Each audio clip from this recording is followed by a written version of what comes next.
swala la kushiriki ukiwa chama cha siasa, lengo la chama cha siasa ni kuingia kwenye dola, na hauwezi kuingia kwenye dola bila kushiriki katika uchaguzi. Sasa ukisema haushiriki kwenye uchaguzi, ni sawa na kusema kwamba unajifuta kama chama cha siasa. Kwa hiyo ukinieleza kwamba msishiriki kwenye uchaguzi kwa sababu hali haitakuwa nzuri, ni kama unanieleza kwamba niwaeleze wanachama kwamba tuache sasa shughuli za siasa tuweze kufuta chama chetu. Kwa majina ninaitwa Augustino Mwalimu Giza. Mimi ni katibu mwenezi wa Chadema jimbo la Babati mjini. Pia ni mwenyekiti wa baraza la wazee wilaya ya Babati. Leo nimeangalia na kuona kwenye WhatsApp mahojiano ya Mheshimiwa Ibrahim Lipumba. Ibrahim Lipumba ninamwelewa. Ibrahim Lipumba ninamfahamu toka enzi, na ninaamini pasipo shaka yote kwamba Ibrahim Lipumba tulitegemea awe na uweledi wa hali ya juu sana juu ya uendeshaji wa chama.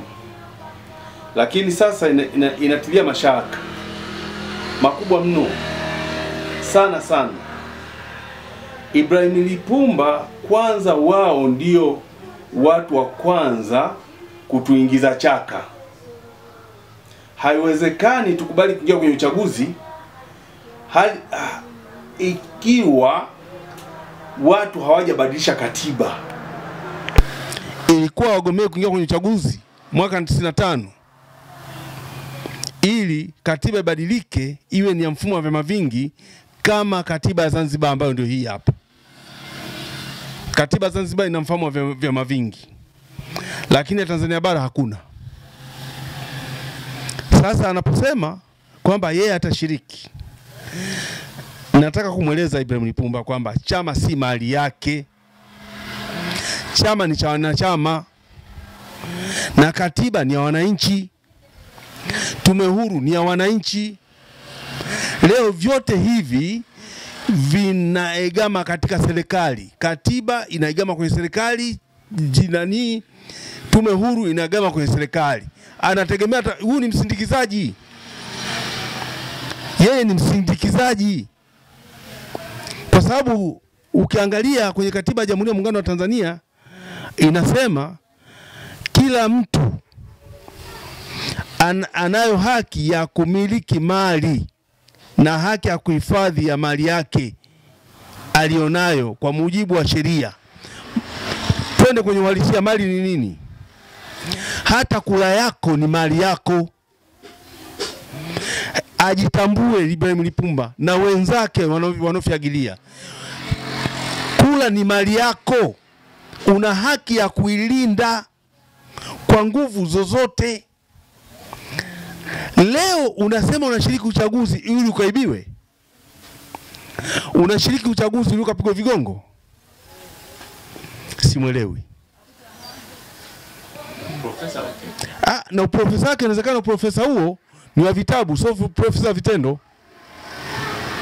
Kuna profesa vitabu na kuna profesa vitendo.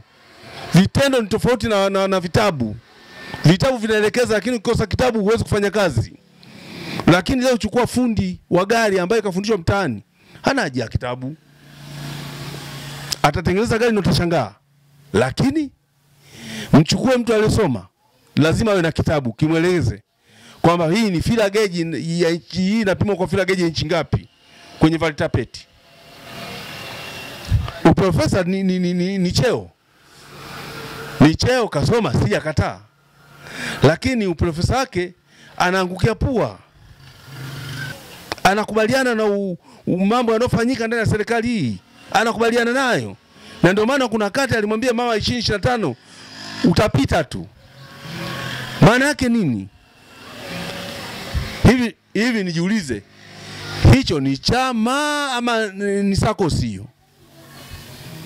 Hicho sio chama, ni sakosi ya mtu.